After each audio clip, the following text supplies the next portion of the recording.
আসসালামু আলাইকুম, কেমন আছেন সবাই? আশা করছি যে যেখান থেকে দেখছেন সকলে মঙ্গল মতো আছেন। আল্লাহ তাআলার অশেষ রহমতে আমরাও ভালো আছি। তো এই তো কি করতে যাচ্ছি বা কি করছি চলেন দেখি। আজকে কয়েকদিন ধরেই খুব একটা মুখে রুচিও নেই, কিছু খেতেও ইচ্ছে করছে না, আর খেলেও যে খাবারটা খাচ্ছি সেটা রিয়েল স্বাদ পাচ্ছি না। বুঝতেছি না আসলে কি হচ্ছে, শরীরের ভিতরে কিন্তু একটু জ্বরও আছে। তো আজকে দুপুরে কি রান্না করব কি করব কিছুই করতে ইচ্ছা করতেছে না। দেখবেন যে নিজের যদি খাইতে ইচ্ছা না করে বা অসুস্থতা থাকে তাহলে কেন যেন মনে হয় কারোই মনে হয় খাইতে ইচ্ছা করছে না। তো ফ্রিজে যে কাটা ছিল ওই যে মিডিয়াম সাইজের ইলিশ মাছগুলো নিয়ে আসছিল 2-3 কেজি, সেটা প্রায় শেষের দিকে ফ্রাই খেতে খেতে চচ্চড়ি খেতে খেতে তো কয়েক পিস বের করে নিলাম। 4 পিস ছিল দেখি একটা পলিথিনে, সেই 4 পিস ভালো করে ধুয়ে নিলাম। নিয়ে যে গামলার মধ্যে সব এক জায়গায় করে নিয়েছি। বেশ কিছুটা পেঁয়াজ, কাঁচা মরিচ, সরিষার তেল, একটু সরিষা বাটা, হলুদ, মরিচ, ধনা, জিরা, সব কিছু একসাথে করে যেভাবে তরকারি আমরা মাখিয়ে দেই সেভাবে আমি এই বলের মধ্যে মাখিয়ে নিলাম।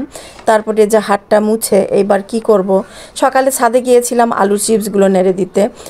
সেটা তো আপনাদের সাথে শেয়ারই করা হয় নাই। আলুর চিপস করছি এবার ছাদের উপরে, যেহেতু প্রচণ্ড রোদ তাই ভাবছি যে আলুর দামও একটু কম। তো আমার ছেলের বউ, মেয়ে সবাই পছন্দ করে, এমনকি আমার ঘরের বলতে পারেন সবাই পছন্দ করে আলুর চিপসটা।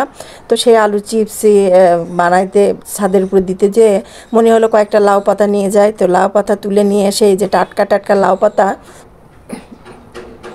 সেইটা ভালো করে ধুয়ে পানিটা ঝরিয়ে নিলাম। তারপরে যে সুন্দর করে হাতে মাখানো মাছগুলো মশলা সহ মাখিয়ে, বলতে পারেন যে লাউ পাতার পাতুরি ইলিশ মাছ দিয়ে সবাই আমরা জানি। তো অনেক দিন ধরে এই পাতুরিটা খাওয়া হয় না, আজকে করে নিলাম। আর এটা করে নিতে কিন্তু সময় লাগে না, তবে মাছটা মাখিয়ে আপনারা রেখে দিবেন 10-15 মিনিট। আর ইলিশ মাছ হলে এখানে লেবু রস টস কিছুই দিতে হবে না। অন্য মাছ হলে একটু মাখানোর সময় লেবু রস দিয়ে দিবেন, তাহলে স্বাদটা দ্বিগুণ হয়ে যাবে। তো দেখতেই পাচ্ছেন 20 মিনিট আমি একবারে প্রথমে একটু হাই হিট দিয়ে 5 মিনিট রান্না করে নিয়েছি। পানিটা বয়েল করে তার উপরে তো স্টিমে দিয়েই রান্না করে নিলাম। আর প্রায় সব মিলে 20-25 মিনিট লেগেছে। তারপর এই তো গরম গরম ভাতে, আজকে সকালবেলা আমি খাবার নাস্তা খাই নাই, একটা পিঠা খেয়ে চা খেয়েছিলাম। তো এই জন্যই এখন দেখছি ক্ষুধা লেগেছে খুব। রান্না কিন্তু আমার কমপ্লিট হয় নাই।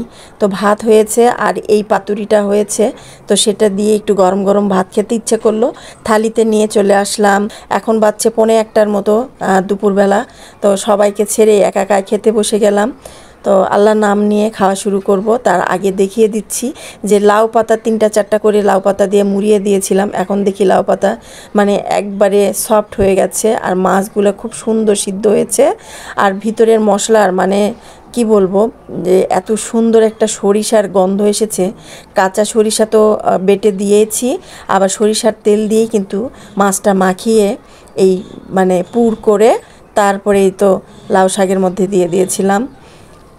তো সব সহকারে আমার যে 2 কাপ পানি দিয়ে বসে দিয়ে তার উপরে স্টিমে করলাম।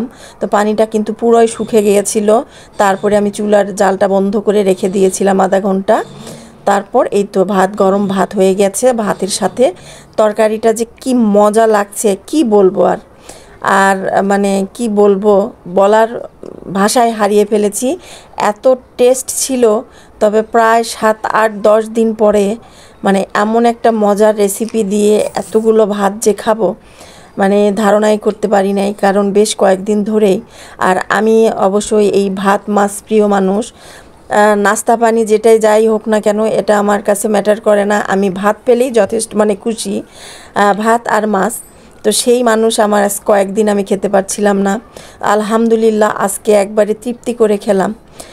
তো সাথে একটা কাঁচা মরিচ নিয়ে নিয়েছি। কাঁচা মরিচটা খুব একটা ঝাল না, কিন্তু অসাধারণ স্বাদ। আর একটা টমেটো সালাদ করার আর সহ্য হয় না আর কি, টমেটোটাই কেটে নিয়েছি। তবে আমার এরকম করে টমেটো খেতে বেশি ভালো লাগে। তো এই তো আজকে দুপুরের আমার একা একার খাবার এটা। ওদের জন্য মাংস রান্না করেছি, এই পাতুরিটাও থাকবে। তো মানুষ আমরা 3 জন, 4টা পাতুরি ছিল, আজকে আমি 2টাই একাই তুলে নিলাম। আর এটা দিয়ে আমি ভাতটা খেয়েছি খুব তৃপ্তি করে। অনেক মজা ছিল। একবারে যখন মানে পেঁয়াজগুলো সব গলে এসেছে, সরিষার একটা ঘ্রাণ আর কাঁচা মরিচ দিয়ে করেছি, কাঁচা মরিচের একটা ঘ্রাণ, সব মিলে লাউ পাতা, টাটকা লাউ পাতা, বাজারের শাকের এক ধরনের সেন্ট হয়, আর গাছ থেকে তুলে নিয়ে এসেই সেই শাক দিয়ে করলে মানে শাকগুলো মনে হচ্ছে কি এত সফট হয়ে গেছে। এক একটা মাছের পিসের মধ্যে কিন্তু 4টা 5টা করে লাউ পাতা দেওয়া আছে, কিন্তু সব গলে একবারে সফট হয়ে গেছে। তো এই তো এক বাটি ভাত দিয়ে 2 পিস মাছ আর এতগুলো লাউ পাতা নিমিষেই খেয়ে ফেললাম। আলহামদুলিল্লাহ, আল্লাহ কোথায় কোন তৃপ্তি সহকারে খাওয়াটা লুকিয়ে রাখে বোঝা যায় না। তো মুখের স্বাদটা অনেক বড় ব্যাপার। অনেকের হয়তো অনেক খাবার দাবার আছে কিন্তু মুখে রুচি নাই। আমরা 2 দিন একদিন খাইতে না পারলে কেমন কষ্ট হয়।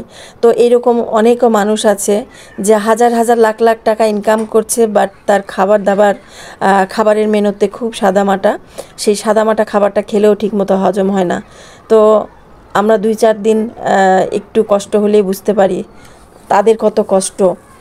তো দুনিয়ার বুকে আসলে বেঁচে থাকতে গেলে কম বেশি কষ্ট সবাই বহন করে। এক একজনের এক এক ধরনের কষ্ট, এক একজনের এক এক ধরনের মানে সমস্যা। তো সব কিছু মিলে আলহামদুলিল্লাহ। তো সেসব ব্যক্তির জন্য দোয়া করি, আল্লাহ তাআলা তাদেরকে ভালো রাখুক, সুস্থ রাখুক। আর এই তো আমার খাওয়া প্রায় শেষের দিকে। অনেক মজা ছিল, অনেক মজার খাবারটা। তো ইলিশ মাছটা কিন্তু খুব একটা বড় ছিল না, বাট মাছগুলোতে অনেক তেল ছিল আর অনেক স্বাদ ছিল মাছটা। তো আলহামদুলিল্লাহ।